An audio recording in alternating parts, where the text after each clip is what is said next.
menerapkan nilai-nilai, keyakinan-keyakinan, dan kebiasaan-kebiasaan yang dilaksanakan di sekolah yang berpihak pada murid, agar murid-murid kita memiliki rasa pemikiran kritis, penuh tanggung jawab, dan tentunya memiliki rasa hormat. Dalam video kali ini, saya akan melaksanakan aksi nyata modul 1.4 tentang budaya positif pendidikan calon guru penggerak angkatan 7. Aksi nyata yang akan saya lakukan yang pertama adalah mengimplementasikan konsep budaya positif di kelas saya, di mana tempat saya mengajar. Yang kedua, aksi yang akan saya lakukan adalah berkolaborasi dengan rekan-rekan CGP Angkatan 7 yang berasal dari SMA Negeri 1 Kabupaten Tangerang. Saya dan rekan-rekan akan melakukan seminar kecil pengimbasan tentang budaya positif. Materi-materi budaya positif yang akan kami seminarkan adalah tentang paradigma belajar, disiplin positif, motivasi perilaku manusia, kebutuhan dasar manusia, posisi kontrol, restitusi, keyakinan kelas, dan segitiga restitusi. Mudah-mudahan setelah dilakukannya seminar kecil bersama teman-teman sejawat, ini akan memberikan budaya positif yang senantiasa dilakukan di lingkungan sekolah kami, SMA Negeri 1 Kabupaten Tangerang.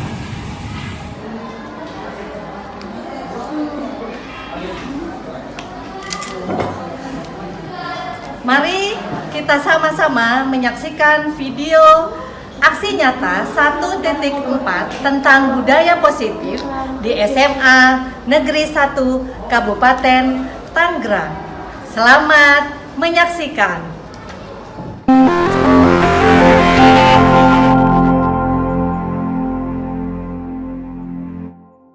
Untuk membuat keyakinan kelas, kita membentuk kelompok untuk kelas 12 IPS 3, satu kelompoknya 4 orang. Ya, silakan dilakukan. Silakan sesuai dulu dengan kelompoknya.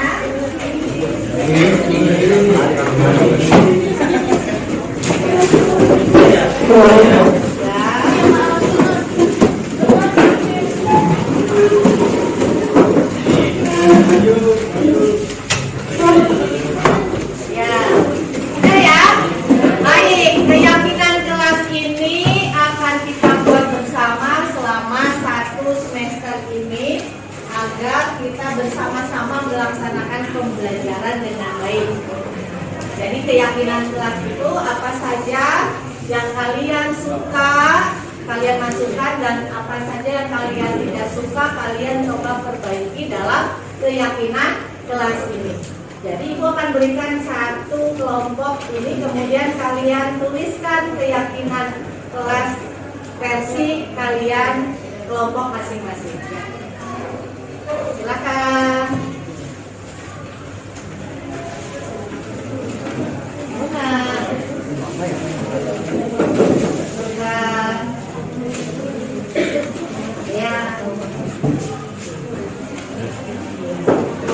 Ya, silakan diskusikan.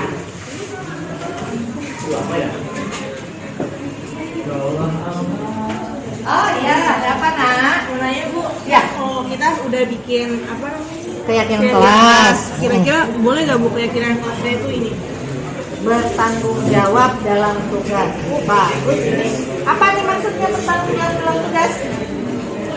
Kayak itu apa? Ngumpulin tugasnya. Ngumpulin tugas tepat waktu. Apalagi?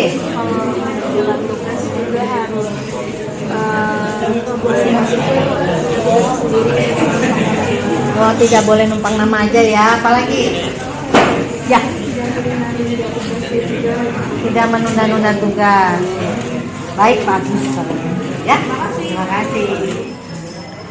Ya, karena kelompok lain tadi menurut nyambung dan berbicara tentang teknis-teknis tugas. Jadi gimana kalau misalnya kelompok kita tuh bagaimana cara merealisasikan tersebut dengan baik gitu loh? Seperti salam sopan santun. Ya masuk sih. Boleh. Ya udah. Oke. Jangan ya ngomongnya salam sopan santun itu ya. Oke. ngomong aja gitu. Amin. Soalnya kan situ tuh ada kak namanya kelompok dalam belajar. Nah, biasanya kan di kelompok dalam belajar itu ada yang suka nggak bantu-bantu gitu kan. Gimana kalau keyakinannya itu bekerja sama dalam kelompok? Setuju. Supaya semuanya itu bekerja bertanggung jawab. Bagus keyakinan kelasnya. Gimana keyakinan kelasnya? Yang tidak bosan ya? Lagi.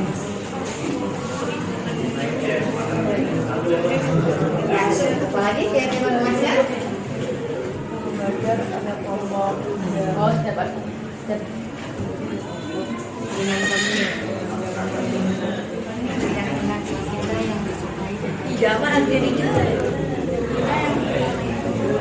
presentasi.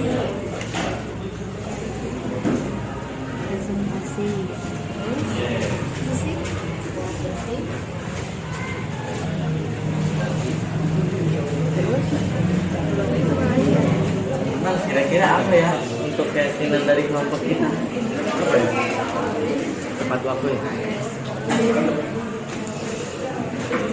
Bagus ya, harus rajin ya. Tepat waktu masuk. Tepat waktu. Selanjutnya apa ya? Sip. Teman-teman ada yang punya saran nggak untuk keyakinan kelas? Bagaimana dengan senyum? Sampai juga maksud itu maksudnya. Boleh.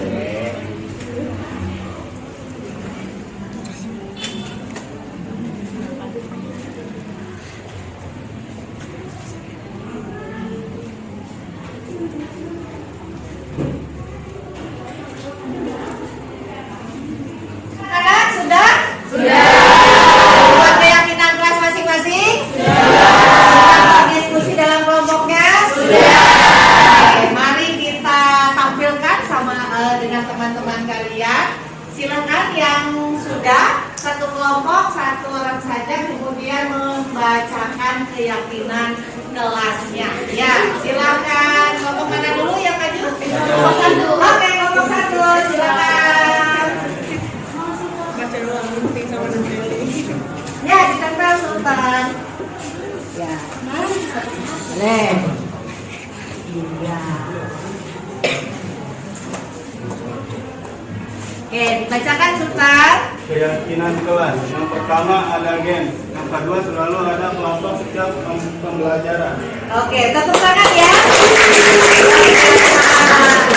Kalau ada games, kemudian ada kelompok, berarti pembelajarannya harus menyenangkan. Baik. Ya, selanjutnya kelompok 2. Ya. Ayo. Ya, boleh di sini, benar. Ya, boleh duduk. Iya. Silakan dibacakan. Keyakinan kelas yang pertama ada presentasi, yang kedua kelas rapi dan bersih. Tepuk tangan dulu. Jadi setiap tugas sosiologi selalu akan ada presentasi dan kelas sudah siap, rapi dan bersih. Ya, selanjutnya kelompok 3.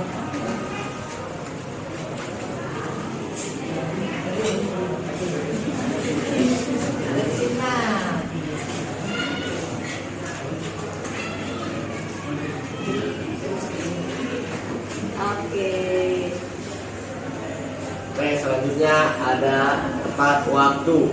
Jadi keyakinan yang dibuat. Harus tepat waktu menggunakan kelas. Oke, baik, tepuk tangan. Jadi sudah bulan selamat ya, harus tepat waktu. Baik, selanjutnya. Sini ya.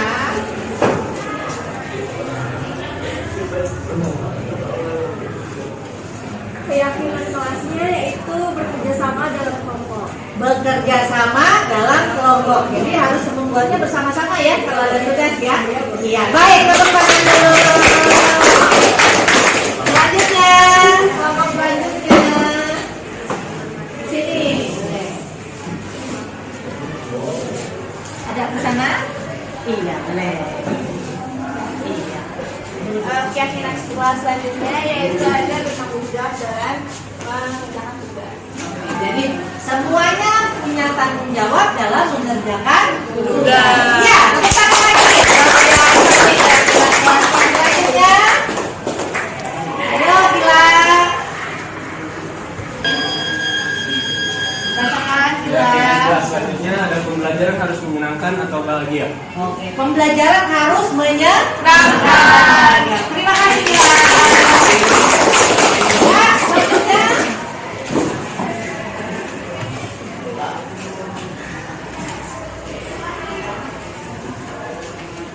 Ini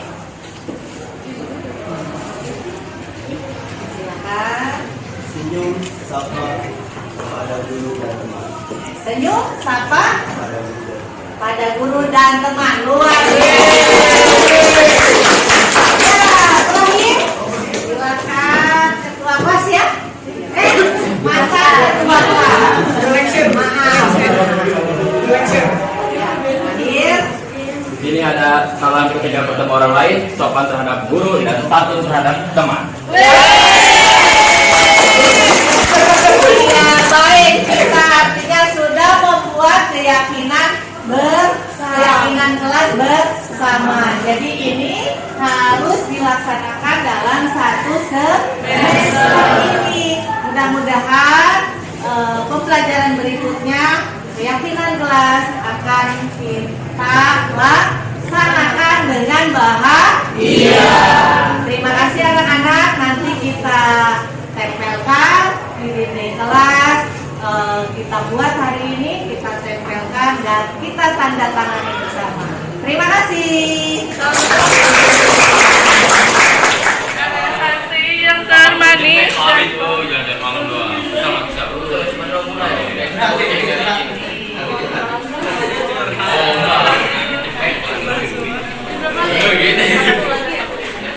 Iya, tempelan. Berapa lagi ya di sini? Bukan di sini ya? Kalau ini. Ini kayak.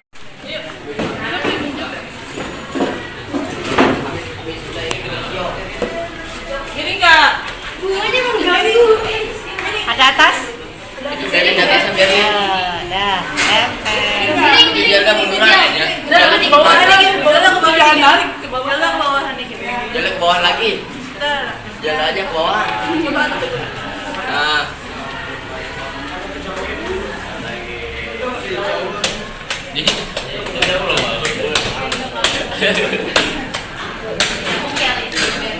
Assalamualaikum warahmatullahi wabarakatuh. Saya Nadia Zakira dan bersama Bu Fikri dari kelas 12 IPS. Dengan keyakinan dan kesepakatan yang telah kami buat, membuat kami belajar jadi tanggung jawab dan saling menghormati satu sama lain di dalam maupun di luar kelas. Dengan adanya refleksi pembelajaran semester yang lalu dan terbentuknya kebijakan dan kesepakatan kelas membuat saya semakin bersemangat dalam bekerja sama, berpikir kritis dan membuat pembelajaran menjadi lebih menyenangkan.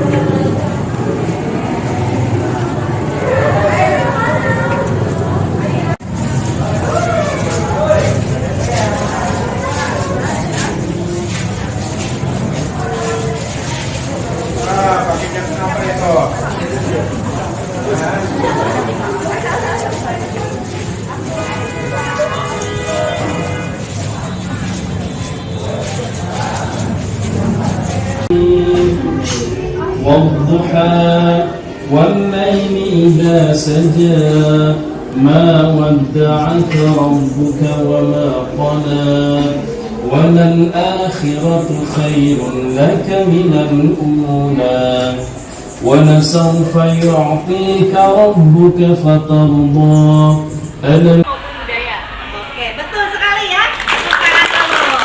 Ya, balik lagi ke kampanye ke kelompok. Ya, kelompoknya Daniel.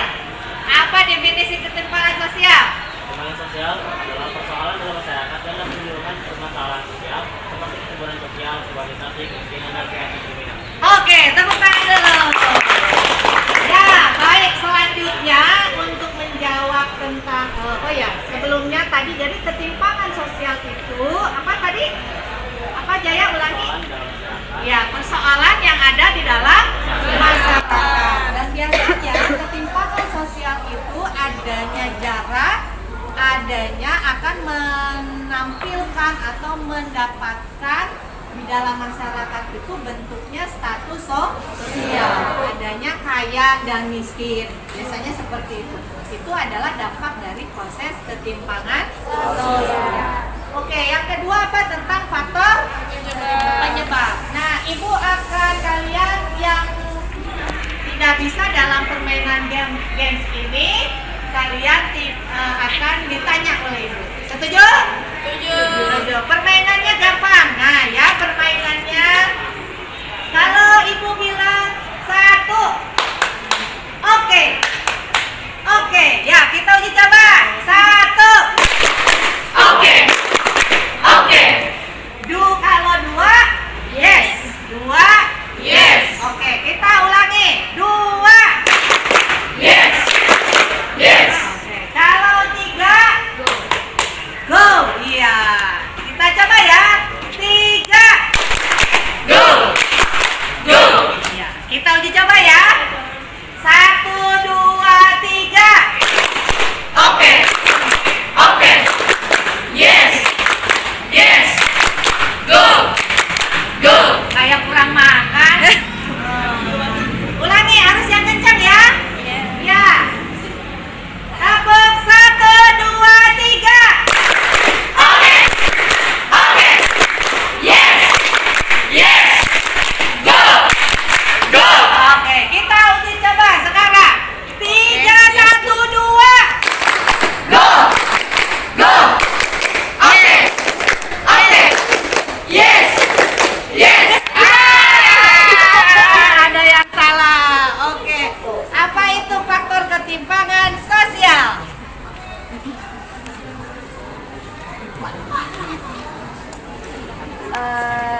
Yang pertama adalah kondisi demografis. Iya, yang menyebabkan ketimpangan sosial ya.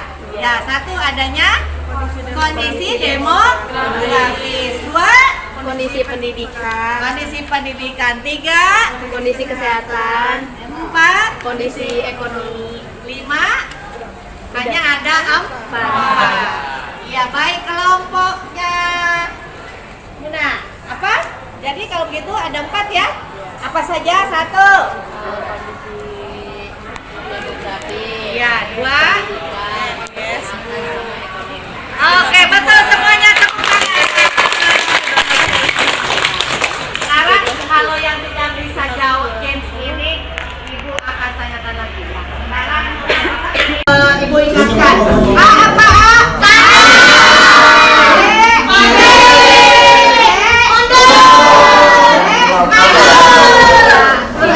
Jangan dek maju dulu ya. Uji coba sekali lagi ya. Oke, kita coba. C B D A. C.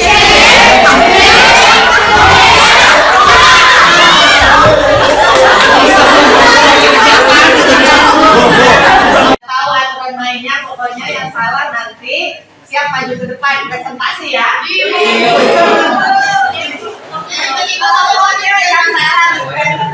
Oke, tukar harus cepat dan responsif. Iya. Serigala.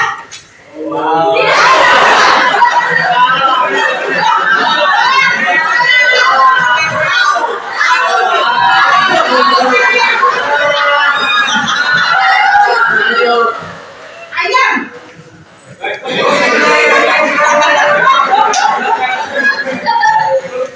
Uyuk ayam.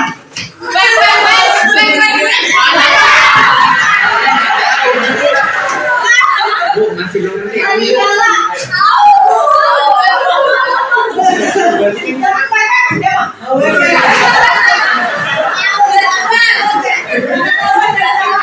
Ya ayam.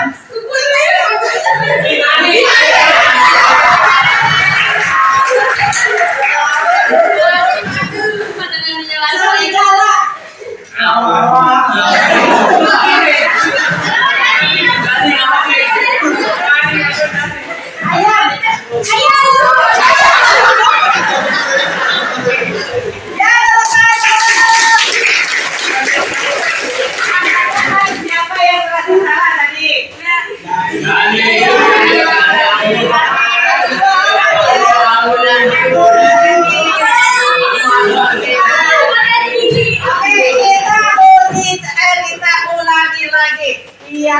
mulai kita serigala.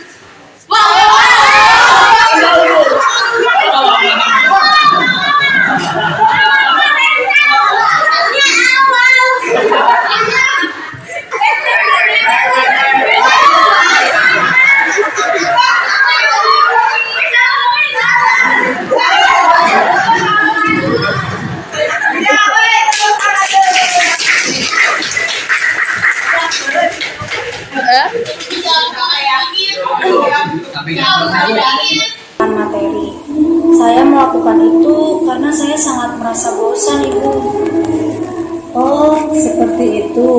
Apakah ada hal yang lain selain bosan? Sebenarnya saya tidak berniat untuk memainkan handphone, apalagi bermain games. Tapi Kamu betul-betul jenuh ya? iya, Bu, saya sangat jenuh. Alhasil saya tidak fokus terhadap materi yang Ibu sampaikan. Jadi saya memilih untuk bermain game untuk mengusir kebosanan saya. Kalau itu sebetulnya ibu juga suka merasakan kebosanan-kebosanan dan kejenuhan luar biasa. Dan ibu juga suka bermain games, tapi biasanya ibu bermain gamesnya di handphone ibu setelah ibu selesai mengajar atau di mana ketika memang sudah tugas-tugas kita selesai dilaksanakan. Jadi kamu tahu ya, kamu sekarang dalam masalah sekarang? Tahu, Ibu. Baik kalau kamu sudah tahu, jika kamu sudah dalam masalah sekarang. Nov, tadi waktu kamu mainkan games di kelas, sepertinya rasa bosan dan jenuh kamu hilang ya? Betul, Ibu. Tadi saat keasyikan main, seluruh rasa bosan saya menghilang.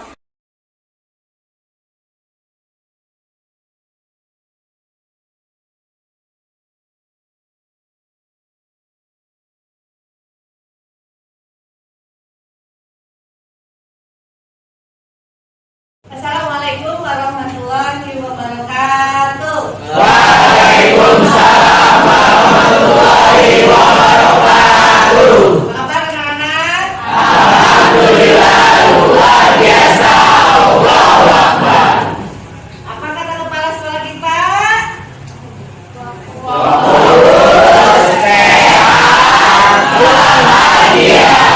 Oke, terima kasih. Ada yang tidak hadir hari ini? Siapa?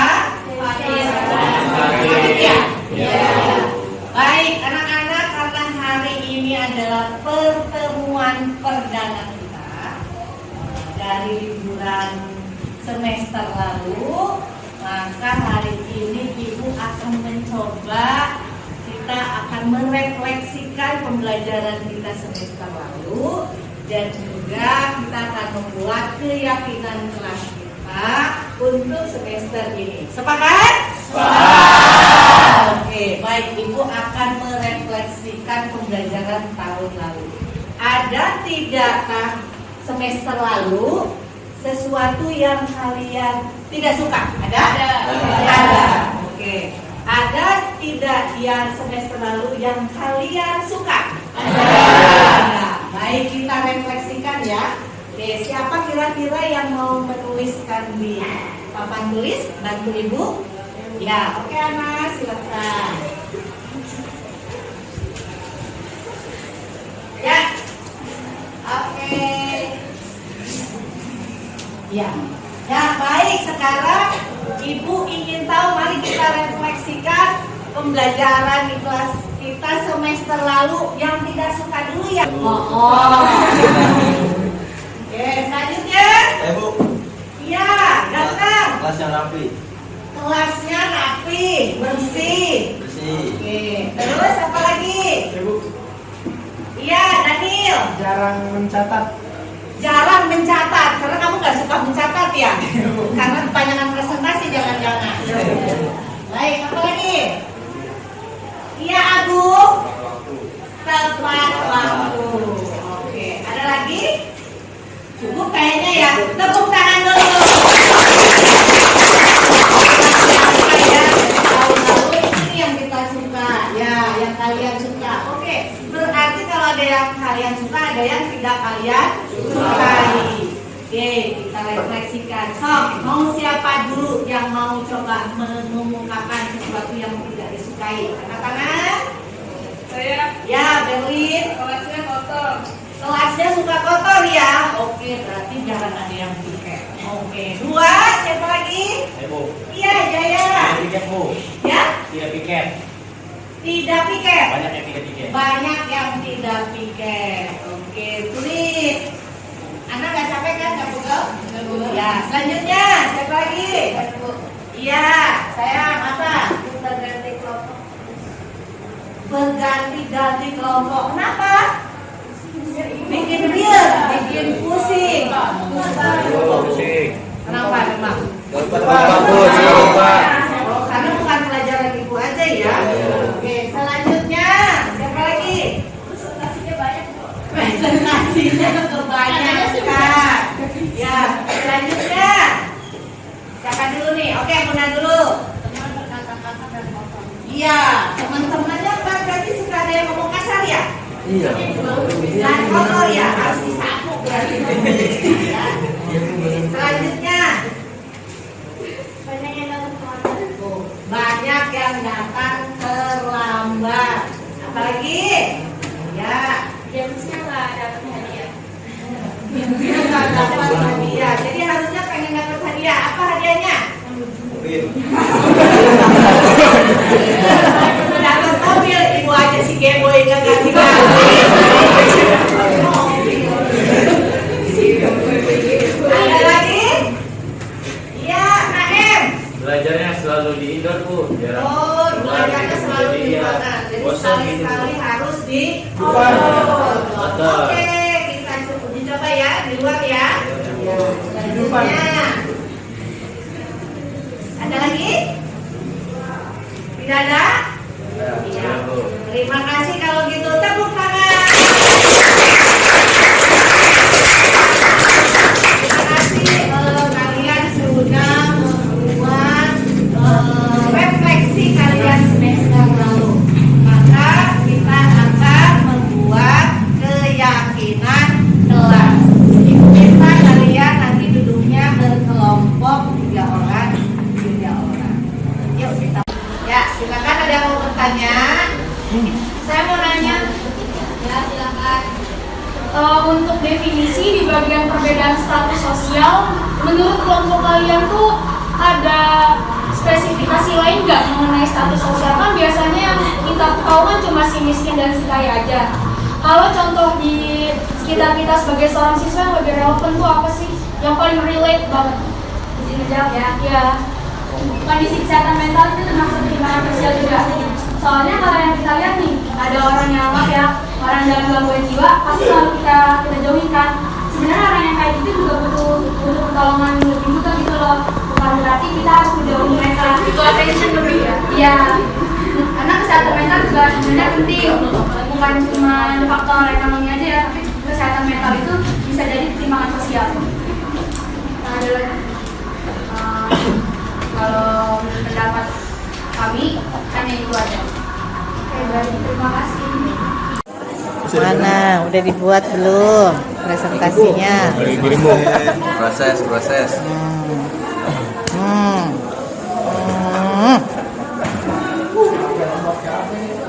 Mana tugasnya? Sudah dibuat? Handphonenya agak lemot. Oh, handphonenya lemot. Semangat ya. Ganteng. Mana PPT-nya? Coba lihat. Ini lagi disalin. ini Bu yang ini. Itu apa?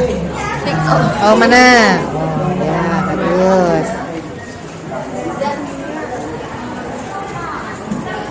Ya, mana kelompok ini? Coba Ibu lihat mana sudah sampai mana pembuatan PPT-nya mana? Mana lihat? Oh iya, gelap banget ya.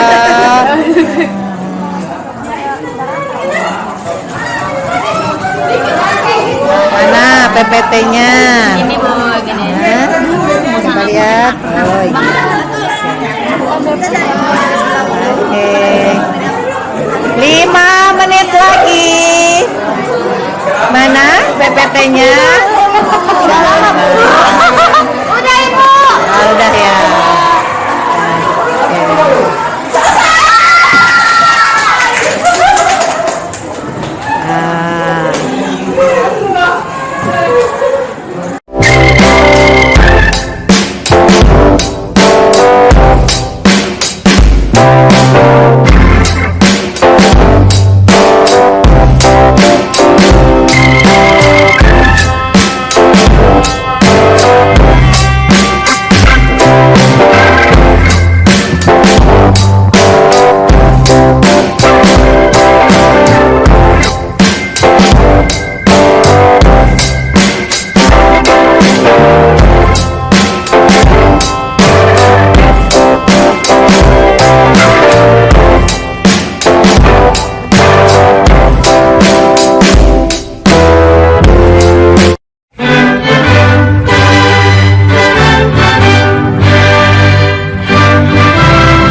Ibu.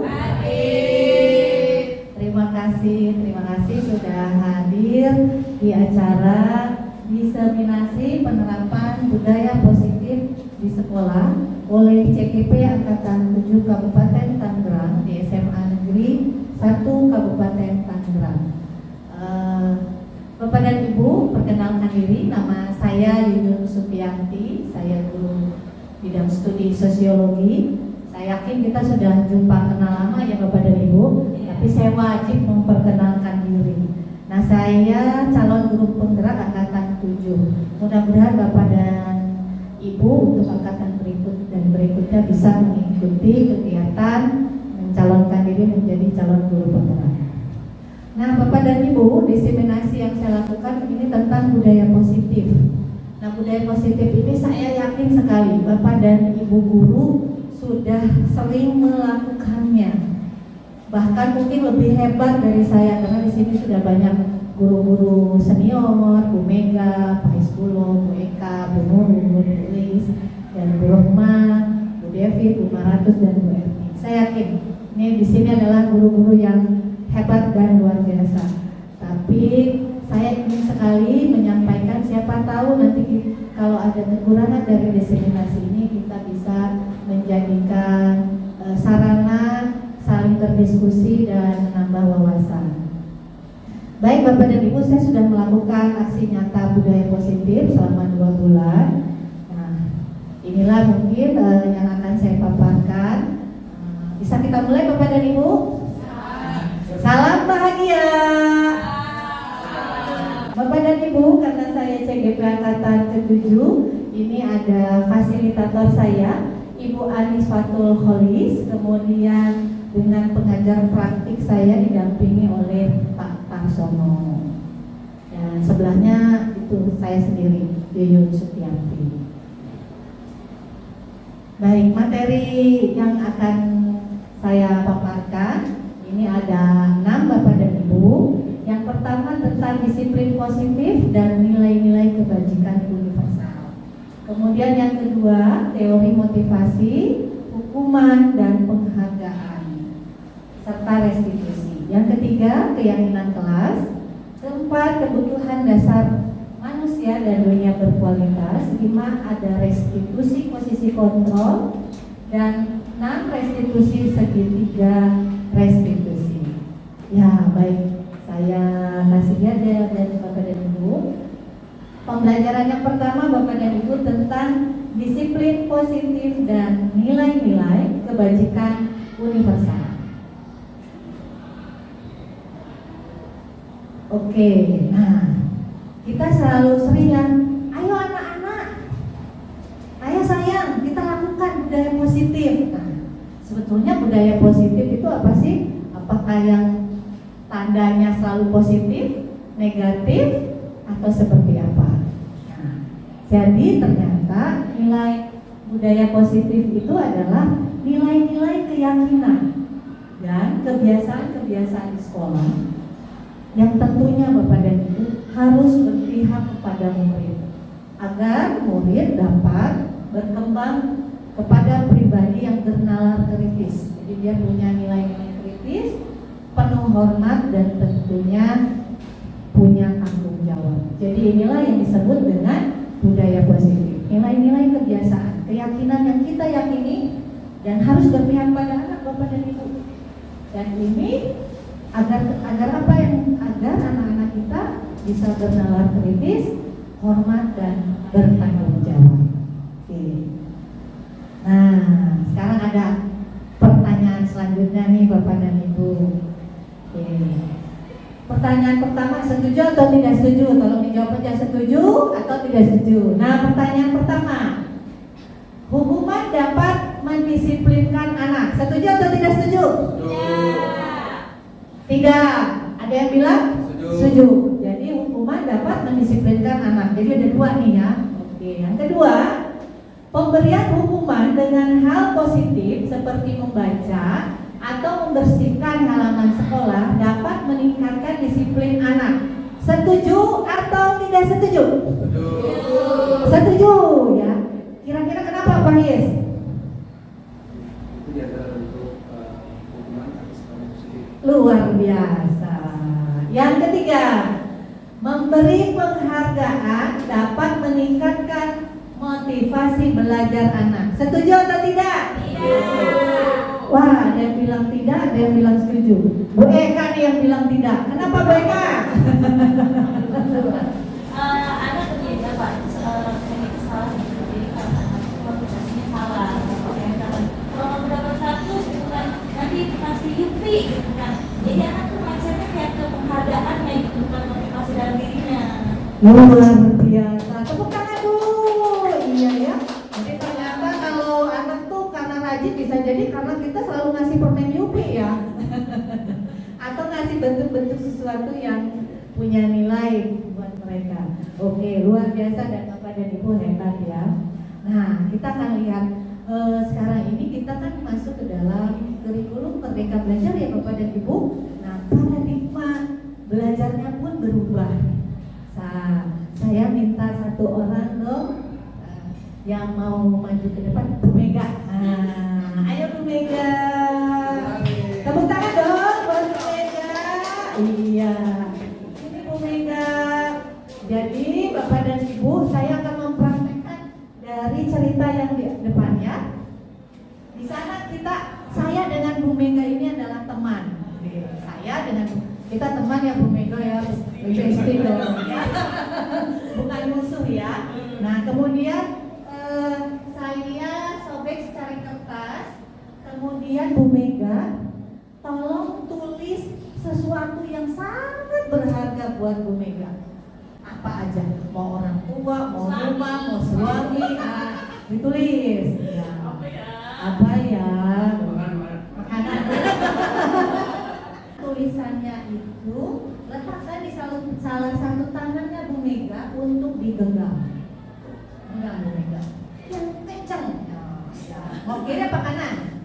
Oke, baik.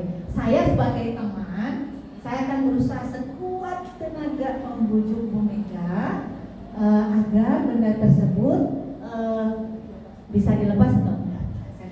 Bu Mega, Bu Mega, boleh nggak saya lihat yang ada di genggaman Bu Mega? Saya kasih uang deh 2 miliar. Yakin? Oh, nggak boleh ya? Oke, tepuk tangan Bu. Luar biasa. Ya, ternyata yang dilakukan Bu Mega itu Bu Mega sudah bisa mengontrol dirinya sendiri. Walaupun sekuat tenaga saya minta, bahkan saya bilang saya kasih 2 miliar nggak mau, soalnya apa? Nggak ada duitnya kok. Silakan Bu Mega boleh didonasi. Nah, boleh nggak dilihat ininya apa sih? Ada 2 miliar. Waduh, iya. Ternyata 5 miliar. Wow, luar biasa. Yang berharga buat Bu Mega itu orang tua. Tepuk tangan dulu ya. Iya. Jadi yang melakukan Bu Mega itu ya sudah. Suami nggak ada ya Bu Mega ya? Oh, yang pertama. Baik dan Bapak dan Ibu, tadi yang saya lakukan dengan Bu Mega itu adalah perubahan paradigma teori kontrol dengan ilusi kontrol. Jadi kadang-kadang kita berpikir, kita nih sebagai guru, saya pribadi, ilusi guru mengontrol murid. Anak kerjakan tugas, padahal kita udah begitu aja, kita merasa bahwa anak itu pasti nurut sama kita. Itu namanya ilusi guru mengontrol murid. Kemudian ilusi bahwa kritik dan membuat orang merasa bersalah dapat menguatkan karakter. Nah, Bapak dan Ibu, kadang-kadang kita suka membuat ilusi, mengkritik anak. Kenapa bajunya begini? Kenapa bajunya begitu? Ayo pakai yang betul dan sebagainya. Kita kritik. Nah, jangan. Kita menganggap itu bisa menguatkan karakter anak jadi disiplin. Ternyata enggak ya Bapak dan Ibu. Gitu ya.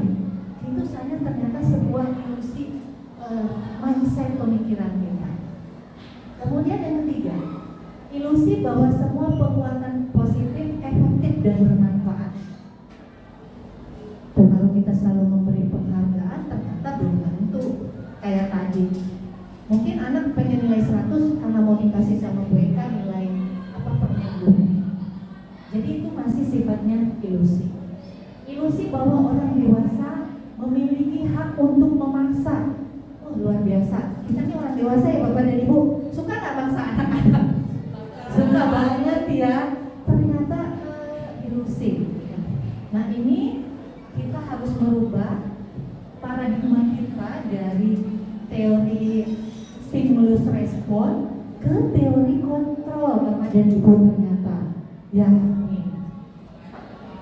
Siapa sih sesungguhnya yang memiliki kontrol? Tadi Bu Mega sudah lakukan. Saya atau Bu Mega, Bapak dan Ibu? Bu Mega. Siapa? Bapak dan Ibu, saya atau Bu Mega? Bu Mega. Nah, karena di sini perubahan paradigma harus menjadi teori kontrol, sudah bukan lagi stimulus respon. Mari kita lihat Bapak dan Ibu ya perbedaan stimulus respon dan teori kontrol. Yang pertama, kalau stimulus respon kita mencoba mengubah orang berpandangan sama dengan kita. Jadi kalau kata kita anak-anak harus sesuai dengan keinginan kita. Nah, mencoba mengubah. Ternyata Bapak Ibu, sekarang paradigma yang baru teori kontrol mengatakan kita berusaha memahami pandangan orang lain tentang dunia. Nah, boleh nih Bu ya. Nah, yang kedua, stimulus respon perilaku buruk dilihat sebagai suatu kesalahan. Anak datang terlambat pasti kita anggap salah. Anak tidak mengerjakan tugas pasti kita anggap salah. Betul nggak Bapak dan Ibu? Betul ya.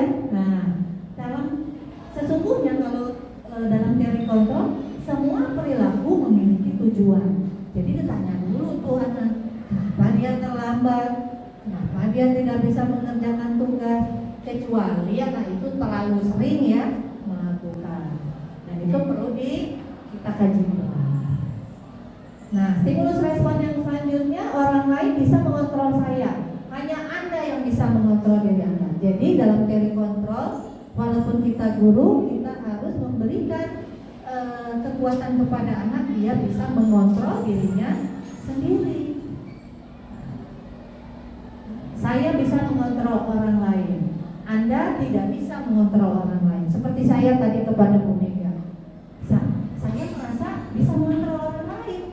Ternyata kalau teori kontrol mengatakan Anda tidak bisa mengontrol orang lain. Kemudian, nah, jadi harus berpikir menang-menang gitu, jangan ada yang menang dan kalah. Nah, inilah paradigma stimulus respon dan teori kontrol.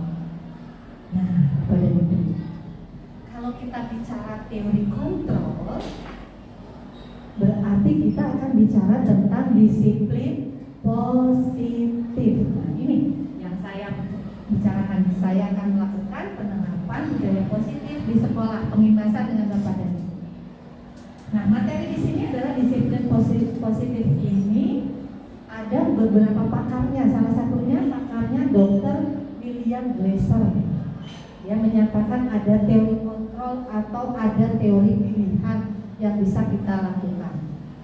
Nah, yang pertama, Anda tidak bisa mengontrol orang lain, hanya Anda yang bisa mengontrol diri Anda. Apa maknanya ini Bapak dan Ibu? Makna tentang disiplin. Jadi hanya kita yang bisa mengontrol diri kita, bukan orang lain. Jadi itu adalah makna disiplin. Belajar kontrol diri dengan menggali potensi kita agar tercapai tujuan mulia, yaitu sesuatu menjadi seseorang yang kita inginkan berdasarkan nilai-nilai yang kita hargai. Nah, itu yang di poin hijau. Jadi disiplin itu tadi ya Bapak Ibu, belajar mengontrol diri dengan segala potensi yang ada dalam diri anak dan diri kita. Oke. Selanjutnya, yang selanjutnya, semua perilaku memiliki tujuan. Nah, berarti ada tujuan-tujuannya, ada teori motivasi, ada motivasi intrinsik, ada motivasi ekstrinsik, kemudian menghargai diri sendiri, ada nilai-nilai kebajikan, terakhir ada keyakinan keras. Nah, terakhir itu tadi Bu, model berpikir menang-menang tadi itu ya, kolaborasi, konsensus, menciptakan pilihan-pilihan baru. Nah, nanti kita akan lihat tentang 5 posisi kontrol. Selanjutnya realitas kebutuhan. Jadi kita akan membahas tentang 5 kebutuhan dasar manusia, anak-anak Selanjutnya Bu Erni. Oke, tadi kalau kita bicara budaya positif berarti ada nilai-nilai kebajikan ya Bapak dan Ibu. Nah, nilai-nilai kebajikan adalah sifat-sifat positif manusia yang merupakan tujuan mulia yang ingin dicapai setiap individu. Nilai-nilai tersebut bersifat universal dan lintas bahasa, suku bangsa, agama maupun latar belakang.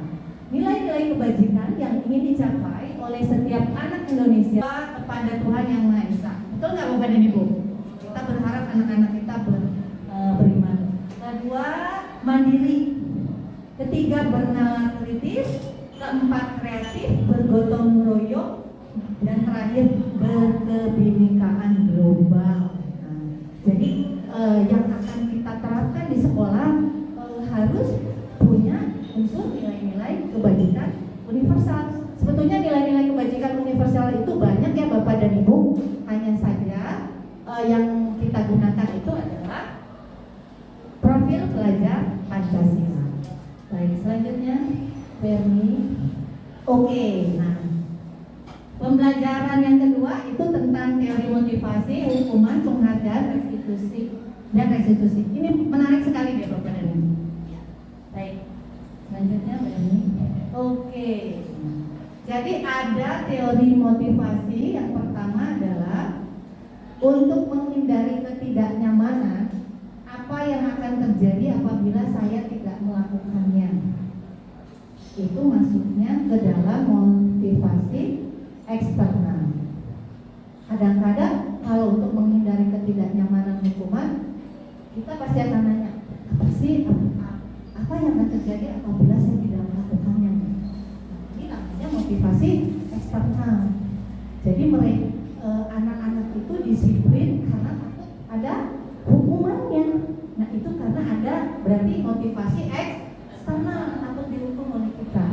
Kemudian untuk mendapatkan imbalan dari orang lain atau institusi, apa yang akan saya dapatkan apabila saya melakukannya? Nah itu tadi kalau kita sering ngasih penghargaan itu bagian dari motivasi eksternal. Siapa yang bisa menjawab? Ibu kasih uang 100 juta misalnya. Nah itu kalau anak melakukan dan jawabannya benar itu bagian dari motivasi eksternal kepada diri. Yang ketiga, untuk menghargai diri sendiri. Nah, saya akan menjadi orang seperti apa apabila saya melakukannya. Jadi itu adalah motivasi internal. Tujuan dari yang kita bahas ini, disiplin positif. Nah, jadi ini ya Bapak dan Ibu, motivasi di anak dan di diri kita ada dua. Ada motivasi internal, intrinsik dan ekstrinsik atau eksternal. Nah ini Bapak pendidikan kita ya. Menurut Ki Hajar Dewantara arti merdeka. Merdeka itu apa sih? Merdeka itu artinya tidak hanya terlepas dari perintah, akan tetapi juga cakap buat memerintah diri sendiri. Nah itu tadi disiplin positif. Jadi betul-betul dari motivasi diri sendiri atau internal. Merdeka itu tadi tidak bisa diperintah tapi dia mampu mengontrol dirinya dengan segala kecakapan dan potensi yang ada. Siap Bapak? Ki Hajar, berarti kayaknya bahasa Indonesianya Ki Hajar Dewantara, dibacanya Ki Hajar Dewantara gitu. Bahasa Jawa karena dia orang Jawa. Mungkin kalau orang apa deh Sunda atau Palembang asana lain aja jadi Betawi Dewantara. Baik, selanjutnya oke Bapak dan Ibu. Nah ini ada tujuan dari disiplin positif. Jadi kalau kita memiliki disiplin positif untuk anak-anak kita juga menanamkan motivasi intrinsik yang tadi ya pada murid-murid kita, yaitu untuk menjadi orang yang mereka inginkan. Jadi kita menanamkan motivasi supaya mereka mau jadi apa mereka dan menghargai dirinya sendiri dengan nilai-nilai yang mereka percaya. Tadi nilai-nilai kebajikan. Misalnya hormat, tanggung jawab, mau berbagi, beriman, itu nilai-nilai yang harus ditanamkan kepada anak-anak. Nah, kalau saja murid-murid kita ditanamkan secara intrinsik dalam jangka yang lama, maka motivasi ini motivasi yang tidak akan berpengaruh. Jadi karena sudah ada modal motivasi intrinsik, jadi hukuman nggak akan ada pengaruhnya. Apalagi hadiah. Jadi mereka melakukan sesuatu itu karena kontrol dirinya sendiri, keinginannya. Jadi begitu berbaik. Tujuan dari disiplin. Nah, ini Bapak dan Ibu, kita sering ya, Pak Cipto sering nggak ngasih hadiah ke anak-anak? Kalau ngasihnya apa? Permen. Kalau Bois pernah nggak ngasih hukuman? Pernah. Iya. Hadiah juga pernah. Oh, hadiahnya apa? Kalau saya kalau dia untuk keterampilan misalkan lari, Iya. dia dikasih minuman. Wih, luar biasa, Bois baik ya. Biasanya ada 2. Kalau pengetahuan kemarin bisa senang. Gratis ya, luar biasa. Tepuk tangan dulu buat Bois. Betul. Tapi katanya jangan sering-sering, Bois. Enggak, saya setiap Nanti habis duitnya. dapat kemasan aja. Oh, masalah lagi. Jadi, nah, Bapak dan Ibu ternyata ada dihukum oleh penghargaan katanya nih. Nah, penghargaan menurunkan kualitas. Gitu. Kemudian penghargaan mematikan kreativitas. Penghargaan mengurangi motivasi intrinsik. Seperti tadi misalnya, mohon maaf nih Bapak dan Ibu kayak saya. Anak-anak, apa yang dimaksud dengan ketimpangan sosial? Kalau bisa menjawab, Ibu kasih bakso semangkok gitu kan. Kemudian anak angkat tangan. Kira-kira itu motivasi intrinsik atau ekstrinsik? Ekstrinsik ini luar biasa, Bro Rahman. Ekstrinsik ya. Kalau saya terus minggu besoknya saya bilang, anak-anak, apa faktor penyebab ketimpangan sosial? Kemudian mereka bilang semua, karena saya nggak bilang akan dapat bakso. Nah itu. Nah, Itu. seperti itu ya. Nggak dibilang, jadi biar dia pada saat sudah jadi pemenangnya. Oh, iya. Luar biasa. Bagus. Nah, jadi kalau kita terlalu luar biasa pokoknya guru favorit nih Bois ya. Jadi kalau kita terlalu sering memberikan penghargaan, kreativitas anak akan hilang. Kemudian kualitasnya juga hilang. Kenapa? Karena dia selalu berpikir penghargaan, bakso, minuman, yupi, gitu kan. Atau bisa jadi mereka tertekan karena harus menjadi juara 1 terus misalnya. Nah, gitu ya. Oke, selanjutnya, ya siap. Tidak bisa disebutkan, ya. Kenapa? Ya, luar biasa. Luar biasa. Tepuk tangan dulu. Nah, betul. Penghargaannya betul. Saya sepakat dengan Pak Is ya. Jadi penghargaannya itu selalu harus dengan doa, kasih doa. Karena punya uang. Uangnya, Pak Yudi ya. Luar biasa. Mudah-mudahan kalau dengan penghargaannya doa, motivasi intrinsik anak juga bertambah. Terima kasih Pak Yus masukannya, keren banget. Nah, jadi Bu, tadi kita bahas tentang penghargaan nih Bapak dan Ibu. Sekarang kita lihat perbedaan hukuman dengan konsekuensi. Jadi ternyata kita dengan anak itu selalu melakukan hal-hal begini. Mari kita lihat Bapak dan Ibu. Oke, ya. Bapak dan Ibu silakan dilihat. Saya bacakan ya. Mencatat 100 kali di dalam buku kalimat saya tidak akan terlambat lagi karena terlambat ke sekolah. Menurut Bapak dan Ibu, itu hukuman atau konsekuensi? Konsekuensi. Oke. Lari mengelilingi lapangan basket 2 kali karena terlambat hadir di sekolah. Hukuman. Hukuman ya. Oke. Coba bisa langsung dibuka atau enggak? Satu ya atau semuanya? Oh ya nanti. Yang ketiga, murid diminta untuk push up 15 kali karena tidak menggunakan masker ke sekolah. Hukuman. Mengganti kertas tugas teman yang telah dicoret-coret. Konsekuensi. Betul, Bu Rohman. Membersihkan tumpahan air di meja karena tersenggol pada saat belajar. Konsekuensi. Betul. Murid disuruh untuk tidak mengenakan sepatu seharian di sekolah karena tidak mengenakan sepatu hitam.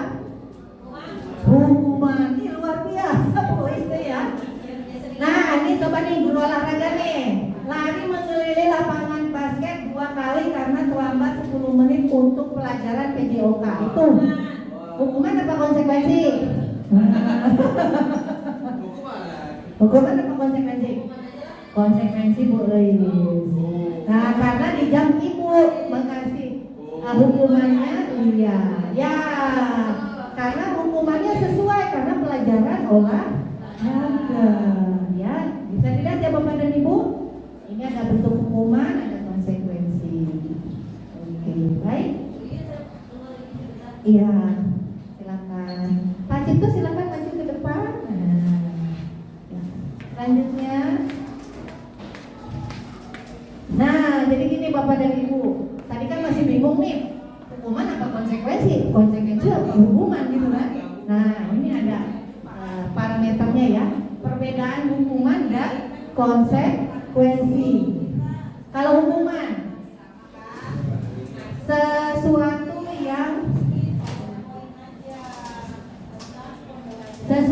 yang menyakitkan harus terjadi.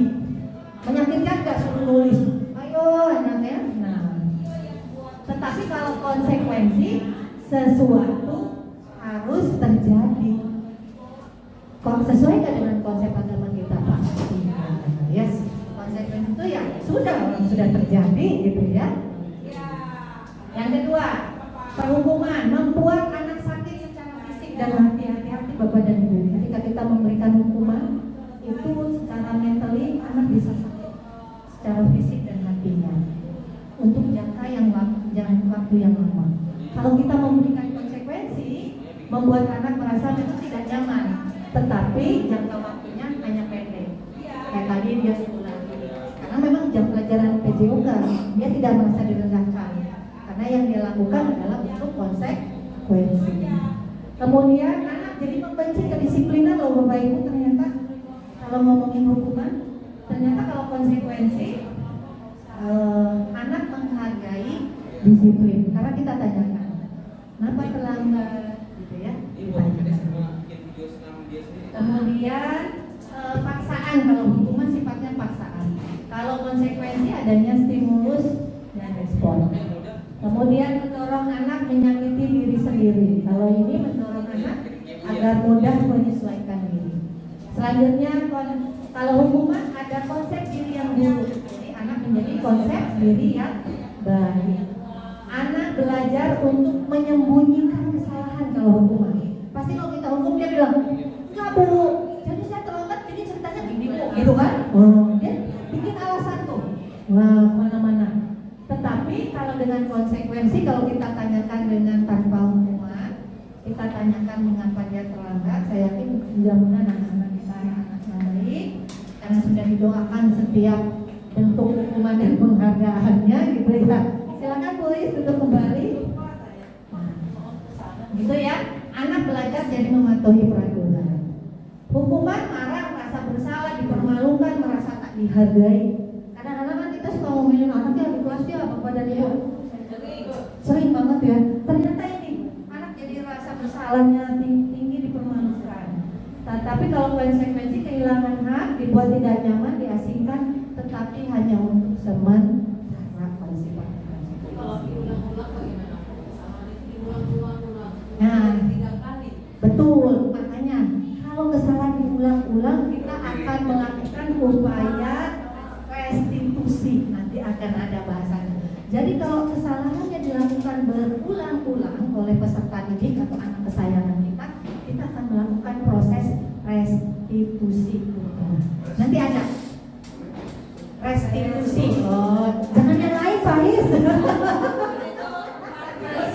Oke, ya selanjutnya. Oke. Apa sih itu restitusi? Nah, tadi yang ditanyakan Bu Rohma, kalau berulang-ulang kumaha? Kudu direstitusi, gitu bahasanya. Naon eta restitusi? Gitu ya. Restitusi adalah proses menciptakan kondisi bagi murid untuk memperbaiki kesalahan mereka.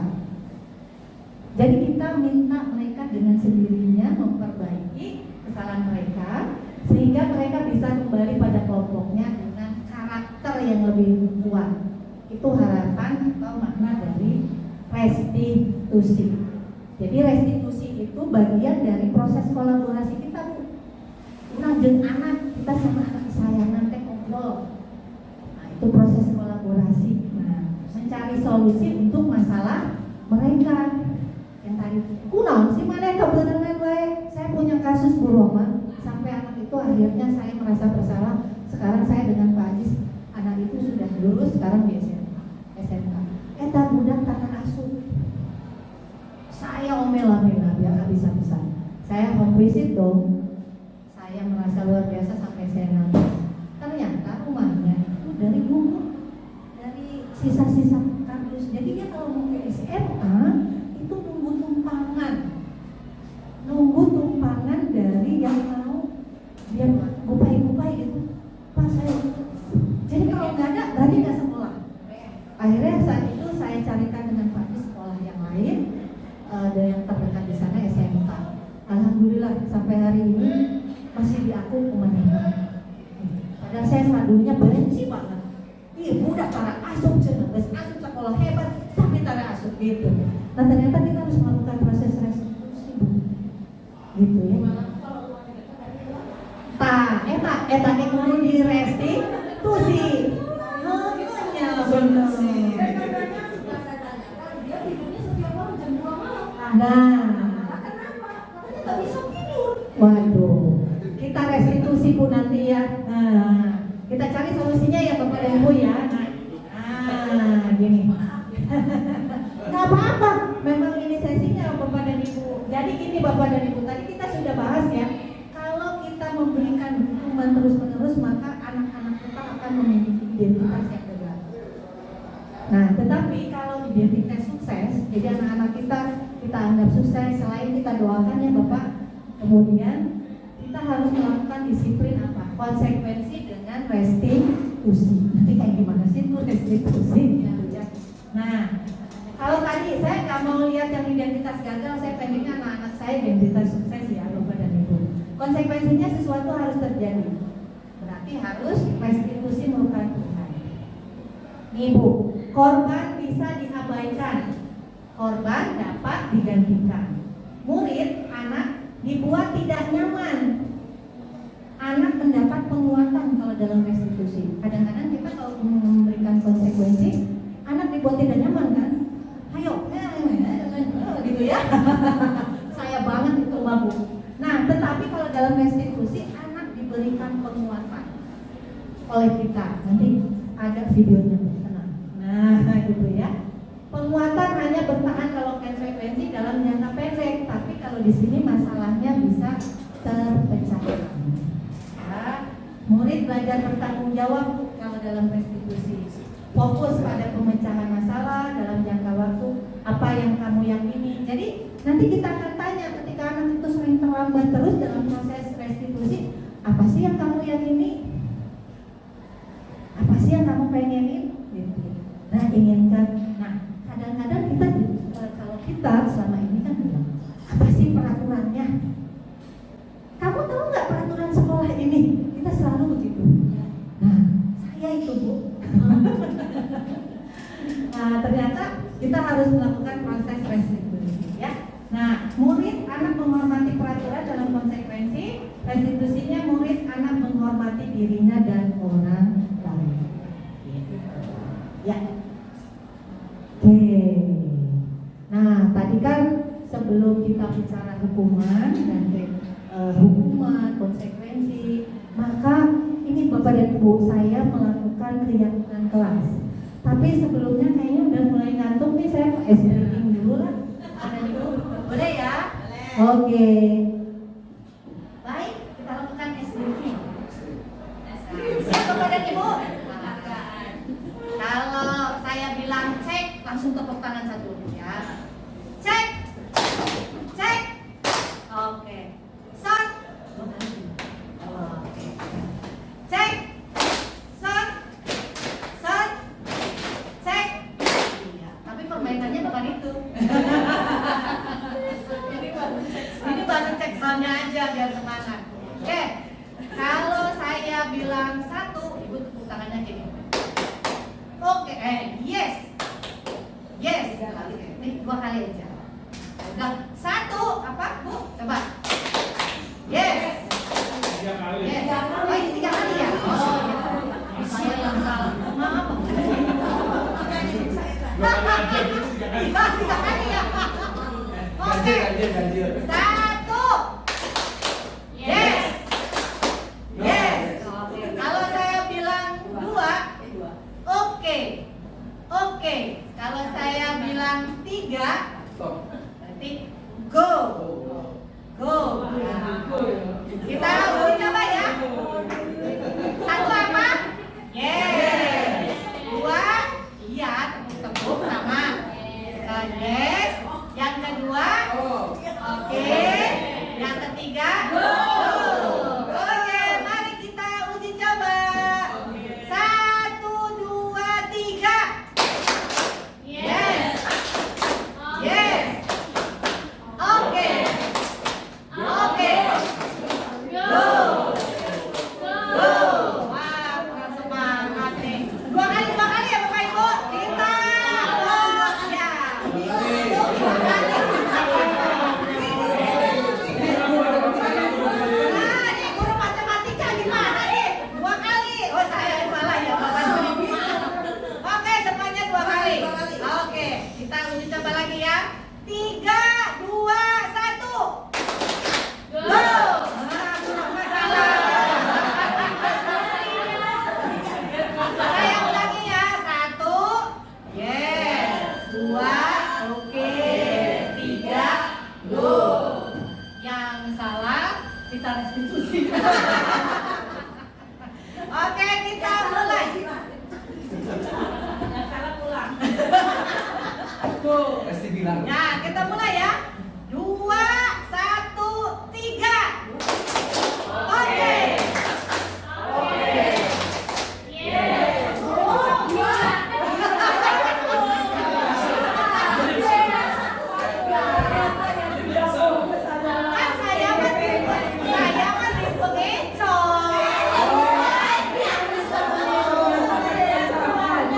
Ayo, udah dulu. Oke, kita mulai. 1, 2, 3. Yes. Yes. Oke. Oke. Go. Go. Bisa kan? Ya, semangat, semangat. Sekali lagi. Pakai suara dong, Bapak Ibu, jangan gini. Sekali lagi, Bapak Ibu. Masa Pak Yuli? Pak Yuli gini dong. Semangat. Puasa. Puasa. Oh, lagi puasa ya. Ya, coba kasih abang-abang Berni.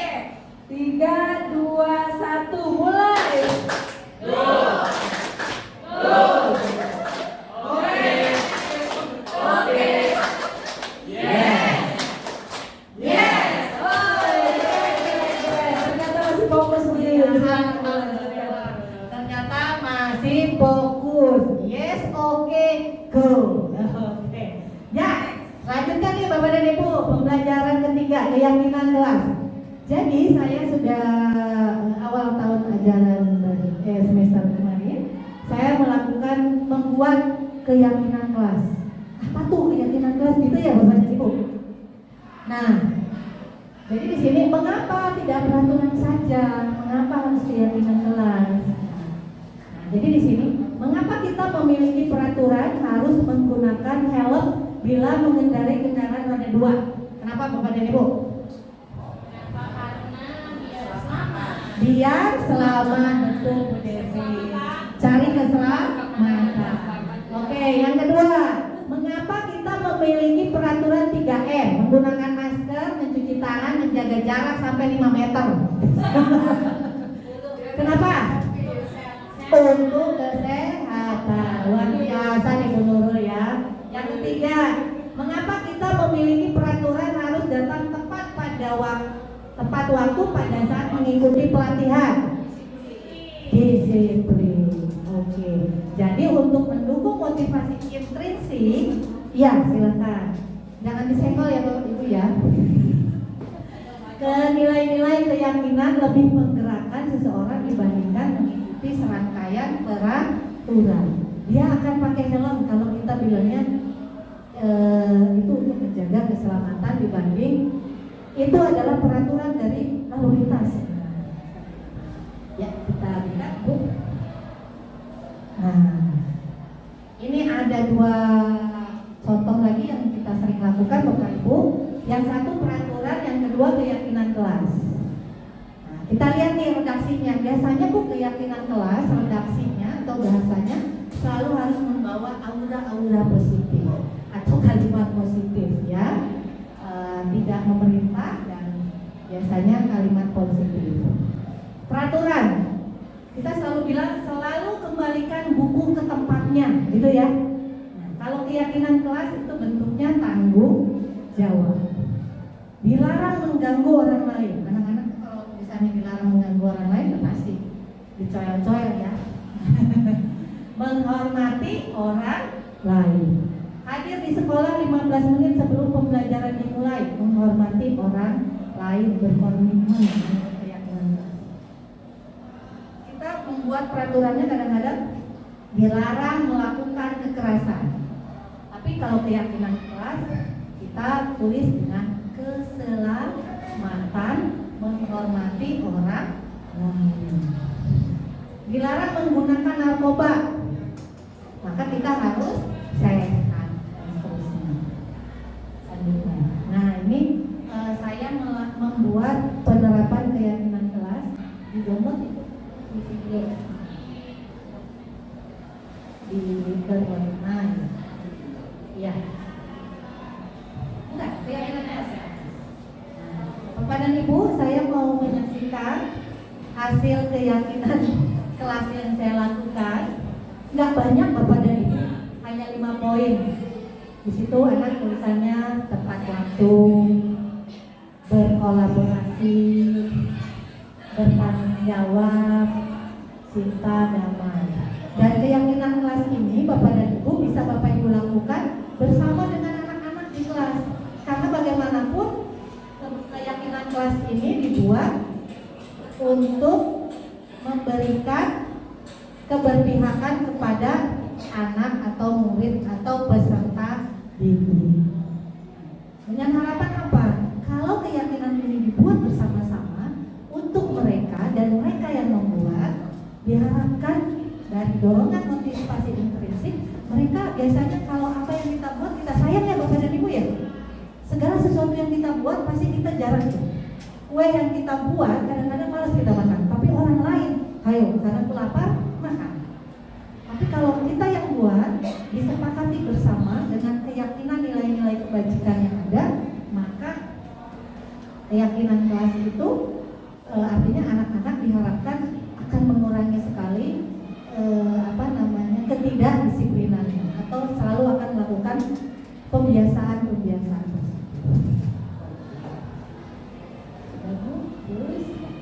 Nah, ini Bapak dan Ibu. Jadi ternyata anak kita sama kita tuh sama loh Bu. Punya 5 kebutuhan dasar manusia dan dunia berkualitas. Yuk kita lihat apa sih? Nah, kebutuhan dasar manusia itu ada 5. Yang pertama itu orang itu pasti kita sebagai manusia punya kebutuhan dasar untuk bertahan hidup. Yang kedua cinta kasih. Pengen gak disayang Bapak dan Ibu? Sayang ya. Terus kesenangan, happiness, bahagia, penguasaan, punya power atau kontrol yang terakhir punya kebutuhan kebebasan. Mari kita lihat. Oke, ada pertanyaan pemantik. Harusnya Bu Yuyun ya, tapi saya belum punya. Ini, Ibu Ambar, guru wali kelas 10 MIA 1 di SMA Tunas Muda, sedang bingung menghadapi ulah salah satu murid di kelasnya Doni. Beberapa anak di kelas 10 MIA 1 telah datang padanya dan mengeluhkan Doni yang seringkali meminta bekal makan siang mereka dengan paksa. Jika Anda menghadapi situasi ini, menurut Anda kira-kira apa alasan Doni melakukan itu? Ya, apa Pak Cipto kira-kira? Nih, ayah, berapa anak telah datang padanya mengeluhkan Doni sering meminta. Jadi Doni itu sering minta makan tuh ke temen-temennya, maksa lagi. Kira-kira kalau kita jadi guru, kita mau ngapain? Nah, kasih makan, luar biasa Bu Nurul. Tepuk tangan dong buat Bu Nurul. Ya, jadi Bu Nurul tahu.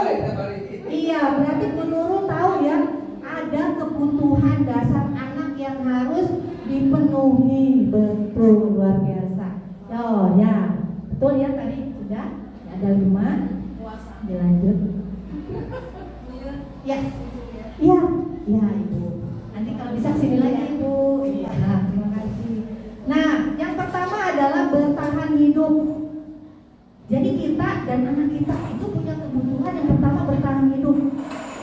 Adalah kebutuhan yang bersifat fisiologis untuk bertahan hidup, misalnya kesehatan, rumah, makan, gitu ya. Nah, dalam kasus Doni tadi betul, kasih makan. Apabila jawaban Doni ketika ditanyanya ia lapar dan orang tuanya tidak membawakan bekal makan siang, berarti ada kebutuhan dasar Doni yang belum terpenuhi, yaitu bertahan hidup. Nah, itu kita harus simak juga dengan anak-anak kita. Oke, selanjutnya yang kedua, nah, kebutuhan untuk disayangi dan diterima. Ini kasih sayang. Kan kita pengen tuh dicintai dan mencintai, makanya kita punya banyak mantan, ya kan? Kebutuhan untuk disayangi dan diterima meliputi kebutuhan akan hubungan dan koneksi sosial, kebutuhan untuk memberi dan menerima kasih sayang. Nah, dalam kasusnya Doni tadi bisa jadi bukan karena bertahan karena dia lapar. Nah, menjawab bahwa alasan mengambil bekal temannya karena merasa senang temannya jadi memperhatikan dia. Capel. Karena ternyata mungkin di rumahnya nggak dikasih kasih sayang tuh, bapak dan ibu tidak diperhatikan. Makanya anaknya suka noel, ditanya. Jangan-jangan memang dia butuh kasih sayang dari kita sebagai ibu. Selanjutnya, penguasaan. Nah, kebutuhan ini berhubungan dengan kekuatan yang mencapai sesuatu. Jadi anak bisa menjadi lebih kompeten, punya kemampuan, jadi terampil, diakui prestasinya. Nah, ingin dihormati, pencapaiannya itu ingin dihormati. Kalau penguasaan itu. Nah, dalam kasus Doni, dia merasa hebat karena temannya jadi takut dengan dia dan menuruti keinginannya. Dia ambilin makannya dengan paksa. Teman-temannya kan pada takut, tapi karena dia butuh rasa penguasaan, maka Doni melakukan itu. Jadi Doni sedang berusaha memenuhi kebutuhan dasarnya akan kekuasaan. Gitu. Selanjutnya kebebasan. Nah, kebutuhan selanjutnya kebebasan. Kebutuhan untuk bebas adalah kebutuhan akan kemandirian. Nah, ya. Nah, jawaban Doni, nah dia senang tuh Bu, kalau mandiri tuh senang mencoba hal-hal yang baru. Nah, sih yang baru nih, apa sih gitu ya? Bila jawaban Doni dalam kasus di atas dia merasa bosan dengan, bisa saja dia dikasih bekal makanan tuh sama mama bapaknya, tapi saking kok bosan lah merenya, dia sedang berusaha memenuhi kebutuhannya tentang kebebasan. Selanjutnya kesenangan. Nah, kalau kesenangan itu biasanya ibu, tipikal anak-anak yang mereka suka permainan, suka mengoleksi barang, suka bergurau, melucu, mengemaskan gitu ya, suka jahil sama gurunya. Nah, ini Doni menjawab bahwa dia melakukan karena iseng.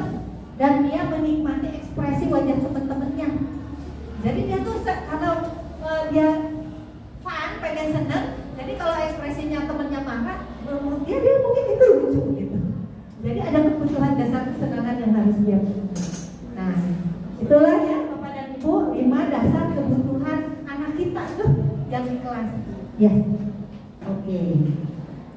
Ya, jadi ini Bapak dan Ibu, kapasitas untuk berubah ada di dalam diri kita. Jika kita dapat mengidentifikasi kebutuhan, apa yang mendorong perilaku kita, maka perubahan perilaku positif dapat dimulai dengan mencari solusi untuk memenuhi kebutuhan tertentu dengan cara yang positif. Jadi kalau ada masalah, cari solusinya positif Bapak dan Ibu. Nah, ya. Oke. Katanya dunia yang berkualitas itu ada.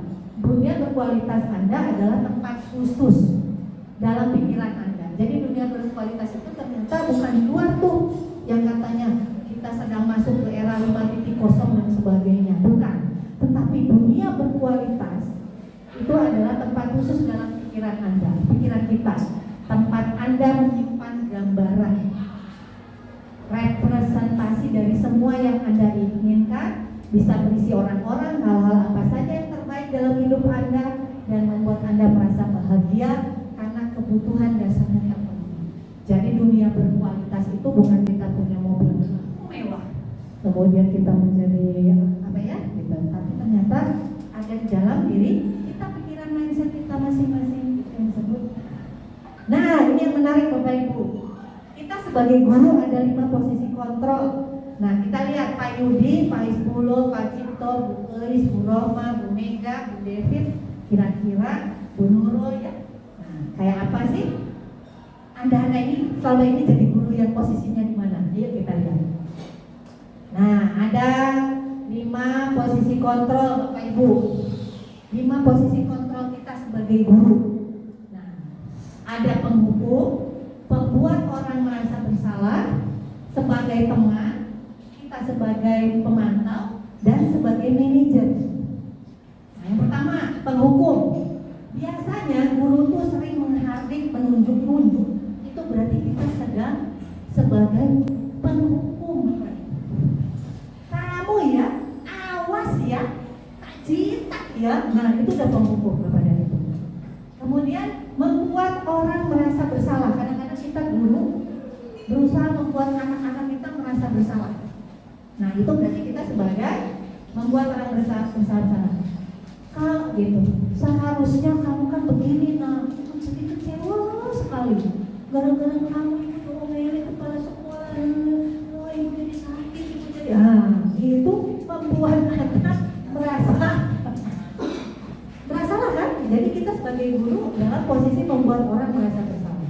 Yang ketiga sebagai teman. Nah, ini kadang-kadang kita juga melakukan ini. Merasa dengan anak sefrekuensi ya. Ya. Ayo dong nak, kamu kerjakan demi ibu. Gimana sih, kan kita bestie, suka gitu kan? Nah, itu berarti kita menganggap anak kita itu sebagai teman. Kemudian posisi kita sebagai pemantau. Jadi kalau ada anak yang salah, kamu tahu nggak peraturannya apa? Coba dibaca lagi. Peraturannya seperti apa? Gitu. Ukur, ada ukurannya, ada menghitung, itu yang namanya sebagai pemantau. Yang kelima terakhir nih, manajer. Manajer ini mengajukan pertanyaan-pertanyaan. Apa yang kita yakini, apa yang bisa kita kerjakan untuk memperbaiki masalah ini. Nah, perhatikan Bapak dan Ibu, penghukum dan pembuat merasa bersalah itu membuat anak menjadi identitasnya gagal. Kemudian teman dan pemantau identitas berhasil, berarti ada kontrol dari luar, berarti ada motivasi dari luar, extrinsic. Kemudian kalau manajer, identitasnya berhasil, sukses, karena ada kontrol dari dalam diri sendiri. So, saya mau tanya, siapa yang pernah posisi menjadi penghukum? Saya. Nah, siapa yang pernah menjadi membuat merasa bersalah? Saya semua. Pernah ya? Nah, Bapak dan Ibu, setelah ada posisi 5 kontrol ini, kira-kira kita mau jadi posisi guru yang mana? Manajer, Pak Cipto. Udah dilakukan belum Pak Cipto jadi manajer? Sedang berproses, luar biasa. Baik, kita lanjutkan. Nah, ini ada video tentang 5 posisi kontrol yang kalau tadi saya paparkan mungkin dengan video bisa lebih jelas. Silakan Bapak dan Ibu. Untuk lebih memahami kelima posisi tersebut, mari kita saksikan kasus Naren yang terlambat hadir 20 menit di sekolah dan melihat bagaimana kelima posisi kontrol dalam menghadapi masalah tersebut.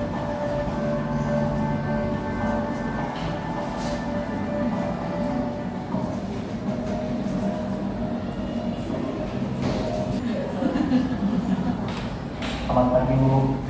Selalu terlambat. Kamu deh, pasti terlambat. Maaf, Bu. Saya... Apa? Apa coba? Alasan kamu? Gak kapok-kapok sih kamu. Sudah berapa kali terlambat? Sana, kamu keliling lapangan basket 2 kali. Harus ke lapangan basket, Bu. Kenapa? Kamu melawan ibu? Berani-beraninya jawab. Sudah terlambat, masih berani jawab pula. Sekarang, keliling lapangan basket 5 kali sekalian. Biar kapok. Pergi sana ke lapangan basket. Waduh, kasihan si Naranya. Posisi penghukum biasanya berbicara dengan nada tinggi, menghardik, menunjuk-nunjuk, menyakiti, dan menyindir. Hukuman bisa berupa fisik maupun psikis. Ibu dan bapak guru hebat. Dampak yang terjadi pada murid ketika guru berada pada posisi penghukum adalah murid cenderung akan memberontak, bahkan minta dendam.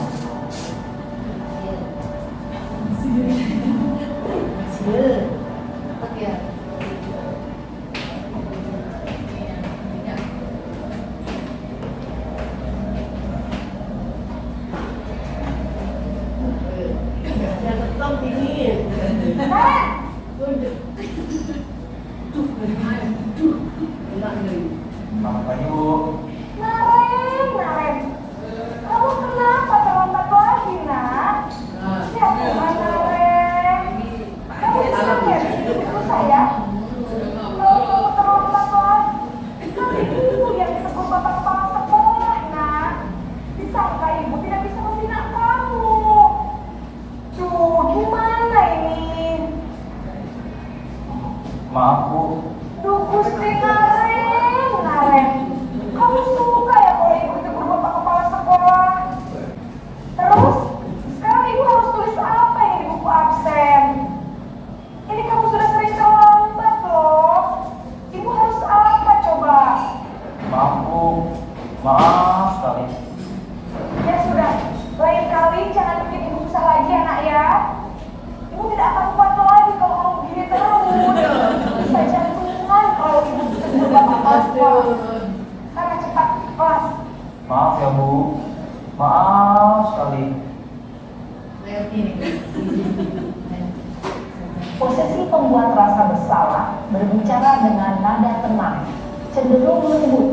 Namun kata-kata yang diutarakan membuat murid merasa menjadi orang yang gagal, memandang buruk dirinya sendiri, merasa tidak berharga, dan tidak sanggup membahagiakan orang lain.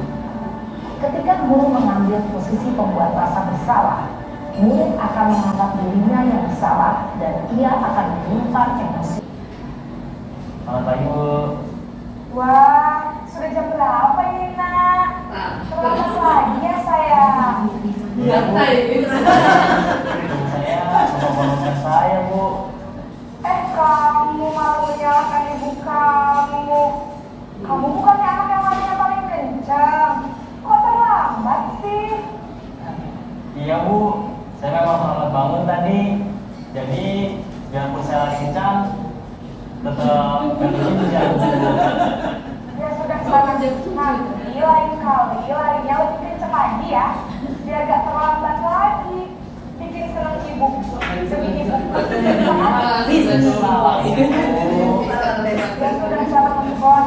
Beresin urusan absen kamu. Kamu ini ada saja. Dalam guru berbicara dengan nada mengimbau untuk menjaga suasana tetap santai. Murid akan merasa senang, aman, dan akrab dengan guru. Identitas yang tercipta adalah identitas sukses atau kemungkinan karena ini masih golongan eksternal. Maka ini masih golongan eksternal, hubungan dan murid kepada orang tertentu. Di sini guru absennya, sehingga di lain waktu murid bisa berikhlas. Jadi sekarang bagaimana ini, Karen? Maaf Bu, saya lupa soal saya semalam. Baiklah, menurut kamu, keyakinan sekolah yang mana yang perlu kamu tingkatkan? Menghargai diri sendiri dan orang lain mungkin ya Bu. Setuju. Jadi, apakah kalian meyakini prinsip saling menghormati tersebut? Iya Bu, saya meyakininya. Apakah kalian bersedia memperbaiki masalah kekeluargaan ini? Bersedia Bu. Bagaimana kalau memperbaiki masalah kekeluargaan ini? Saya akan coba untuk tidak lupa modal alam saya Bu. Baik, kalau kalian memperbaiki alam di rumah, ada orang yang kira-kira bisa bantu untuk mengingatkan tidak? Ada Bu, kakak saya, Kak Emma. Ada lagi selain Kak Emma? Selain Kak Emma, ada ibu saya. Baik, jadi yang mengingatkan Aren adalah Kak Emma dan ibu kalian. Kira-kira akan mulai sealarm kapan nih, Aren? Setelah pulang sekolah, akan segera saya lakukan. Baik, jadi Karen akan setel alarm untuk bangun besok pagi dan akan diingatkan oleh kakak dan ibu dan Aren ya. Ada lagi yang mesti perlu dilakukan, Aren? Agar tidak terlambat bangun lagi. Baik, ya. Terima kasih untuk kerjasama kamu. Sekarang kamu perlu kembali ke kelas lagi. Baik Bu, terima kasih. Posisi manajer adalah posisi kontrol yang disarankan untuk membimbing murid memiliki sikap disiplin yang positif, yaitu murid yang mandiri. Baik Bapak dan Ibu, itu tadi video 5 posisi kontrol yang kita lakukan sebagai guru. Nah, kira-kira kita posisi kontrolnya enaknya jadi apa ya Bapak dan Ibu? Manajer dong. Jadi kalau manajer ini kita juga sudah harus membuat keyakinan kelas dengan anak-anak. Ya, selanjutnya materi terakhir Bapak dan Ibu, ini adalah tentang segitiga restitusi. Jadi saya akan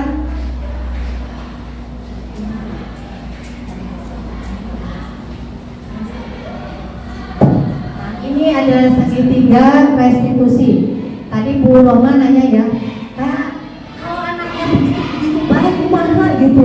Nah, perlu direstitusi nih Roma. Nah, pertama adalah kita menstabilkan identitas nih Bu Roma. Yang paling bawah Bapak dan Ibu ya, menstabilkan identitas. Setiap orang pasti pernah melakukan kesalahan. Kamu bukan satu-satunya yang pernah melakukan. Jadi kita buat anak itu stabil dulu bahwa ketika dia bermasalah, jadi dia memang punya masalah dan tidak sendiri. Artinya semua orang bisa melakukan hal yang sama, yang sama, gitu ya. Kemudian kita lakukan validasi kebutuhan. Kamu tentu punya alasan mengapa melakukan itu. Jadi kita lakukan validasi kebutuhan. Nah, Ibu tahu yang datang terlambat itu tidak hanya kamu misalnya. Kenapa sih kamu melakukan itu? Nah, itu perlu ditanyakan, itu namanya validasi kebutuhan. Adakah cara yang lebih efektif untuk mendapatkan apa yang kamu butuhkan? Bisa jadi mungkin anak itu pasti ngomong ya Bu Roma ya, Bu saya nggak bisa tidur, gitu kan? Bu saya senang main game, Bu saya ditelepon pacar sampai jam sekian. Nah kemudian kita akan mencari solusi-solusi. Adakah cara yang efektif untuk mendapatkan yang kamu butuhkan tadi? Misalnya bisa dong main gamesnya setelah pulang sekolah. Kita tahu. Nah, kita bertanya dulu ke anak, kira-kira untuk menyelesaikan kamu tidak tidur malam, kamu punya ide atau apa? Kemudian baru kita menanyakan keyakinan. Nilai-nilai apa yang telah kita sepakati? Kan kita punya nilai-nilai keyakinan, sepakatnya kan tepat waktu Bu, misalnya gitu ya. Kamu ingin menjadi orang seperti apa? Kalau tidak, misalnya tidak tepat waktu seperti apa. Nah, ini segitiga restitusi ini bisa kita lakukan bersama anak-anak kita. Nah, mungkin ini masih agak membingungkan ya Bapak dan Ibu. Nah, ini akan saya berikan contoh yang sudah saya lakukan restitusi dengan anak saya. Nah, ini adalah contoh. Apa kamu masih ingat dengan keyakinan kelas 5? Masih ingat kok Bu, keyakinan kelas kita seperti dari aku tidak boleh menurut Tuhan, menjaga kebersihan kelas, Luar biasa. Nah, solusi Ini Bapak dan Ibu. sampaikan. Jadi anak disuruh mencari solusinya sendiri. Wah, hebat. Mudah-mudahan hari ini dan kedepannya kamu menjadi anak yang berpribadi, bertanggung jawab, taat pada aturan, dan mau berbuat diri. Terima kasih Bu. Terima kasih Nuraini. Jadi ada 3 proses restitusi yang saya lakukan ketika anak terlambat, kita panggil agar anak itu juga tidak merasa dirinya malu ya Bapak dan Ibu ya. Nah, kita ngobrol berdua, kita menstabilkan dulu dirinya.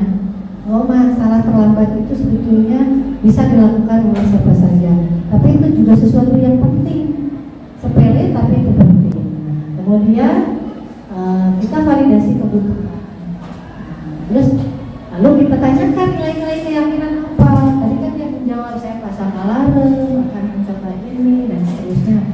Dia akan anak itu kita akan mencari solusinya sendiri bersama-sama dengan kita Bu. Nah setelah solusinya itu kita tanyakan dan kapan dia akan melakukannya gitu ya.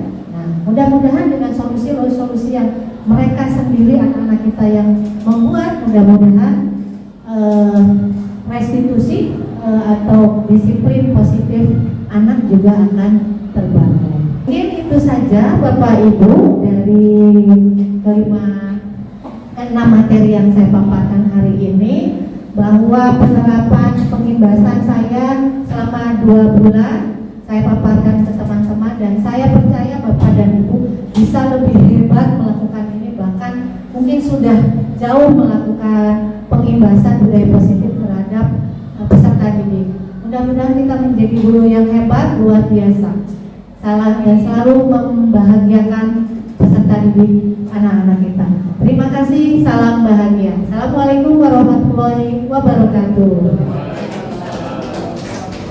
terima kasih tepuk tangan untuk CGP kita Bu Yuyun Sumiati MPD. Terima kasih Bu.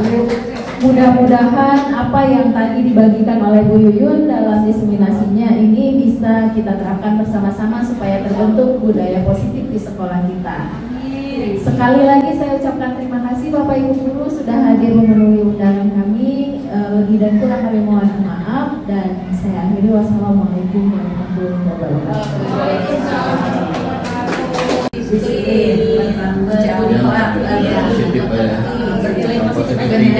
Positif aja sama mereka.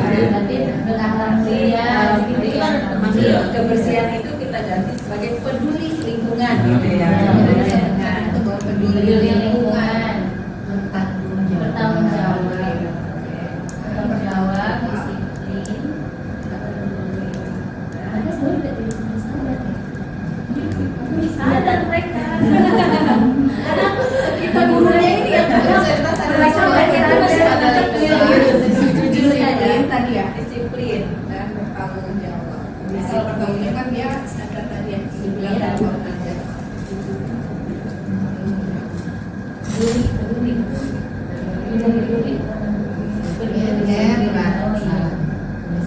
Berat. Jadi bertanggung jawab kan disiplin terhadap aktualitas lingkungan sosial. Iya. Oh, peduli aja kan. Iya, berarti bisa pada peduli pada lingkungan dan bertanggung jawab. Jadi ada lingkungan ya.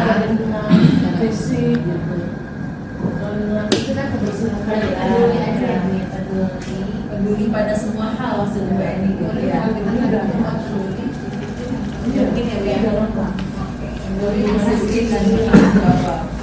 pokoknya kita harus menanamkan dalam diri kita bahwa murid kita itu sangat disiplin, peduli dan bertanggung jawab. Itu ya yang bisa kita simpulkan ya. Ada lagi? Ada lagi Pak. Kita perlu berkolaborasi. Bahwa hidup itu tidak bisa sendiri. Ada nanti. Apa? Kita dan warga di sekolah.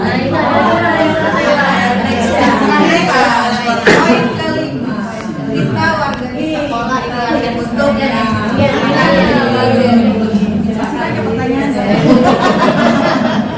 Iya. Jadi poin yang kelima ini adalah kalimat penumpangnya adalah kita warga di sekolah ini yakin untuk dipahami Bapak dan Ibu, visi misi yang akan kita buat ini adalah satu, berpihak kepada anak, dan tentunya kita semua baik stakeholder, baik kepala sekolah, guru, komite sekolah, baik siswa, termasuk tenaga bakti, tata usaha dan tenaga pendidikan itu punya peran penting dalam visi misi ini bisa berjalan dengan baik sesuai apa yang kita harapkan. Dan saya berharap Bapak dan Ibu mohon kira-kira kalimat penumpang yang kelima, kita warga di sekolah ini yakin. Bagaimana nih solusinya? Anak-anak kita ini banyak yang suka terlambat. Jadi gimana menurut Bapak? Boleh? Ya, sepertinya kalau menurut saya sih jam masuknya dimatikan atau dimundurkan. Aziz dengan Pak Cipto, kebetulan kami kemarin mendapatkan pembelajaran di guru penggerak tentang proses budaya positif, tentang keyakinan-keyakinan kelas. Jadi di kelas itu kita harus membuat keyakinan dan kesepakatan bersama untuk guru dan untuk muridnya, dan juga merupakan ada sanksi-sanksinya Pak Iwan. Bagus begitu. Oke, menurut yang muda nih, itu nanti kan gimana? berawal dari kelas dulu, nanti mudah-mudahan kita menuangkan dalam tertib secara keseluruhan untuk sekolah. Jadi kita dari hal kecil dulu di kelas, baru nanti mudah-mudahan akan ada action kita tertib yang jadi untuk seluruh di sekolah. Jadi semoga anak-anak kita juga tidak datang terlambat lagi dan melakukan hal-hal positif bersama-sama. Semangat Bapak Ibu Guru. Assalamualaikum warahmatullahi wabarakatuh. Perkenalkan, nama saya Sutristiono MPD, Guru Mata Pelajaran Biologi SMA Negeri 1 Kabupaten Tangerang.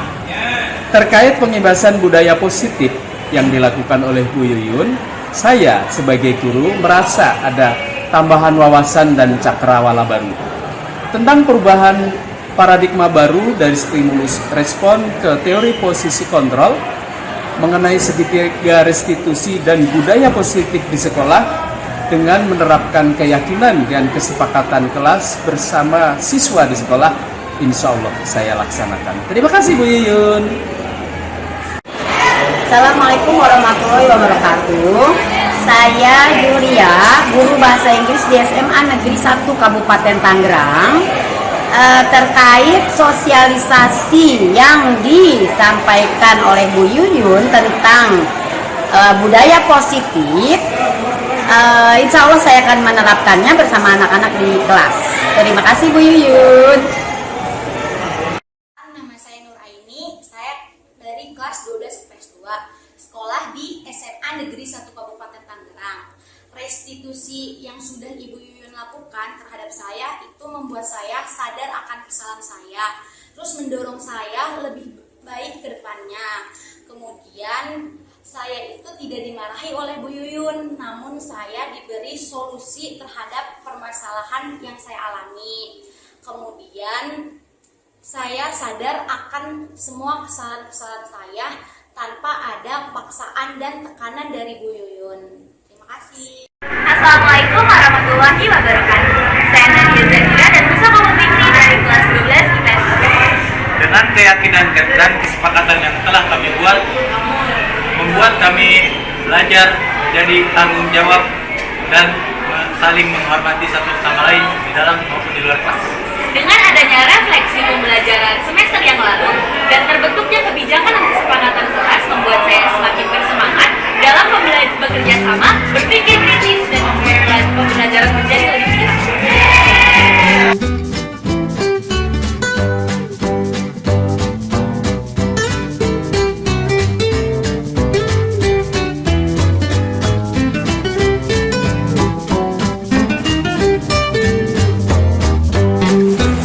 Terima kasih telah menyaksikan video saya, Yuyun Supianti, calon guru penggerak Angkatan 7 Kabupaten Tangerang, tentang budaya positif yang saya imbaskan di SMA Negeri 1 Kabupaten Tangerang. Semoga budaya positif yang dilakukan di SMA selalu berpihak kepada murid-murid kita, dan senantiasa murid-murid kita akan memiliki pemikiran kritis, rasa hormat, dan tentunya tanggung jawab di sekolahnya.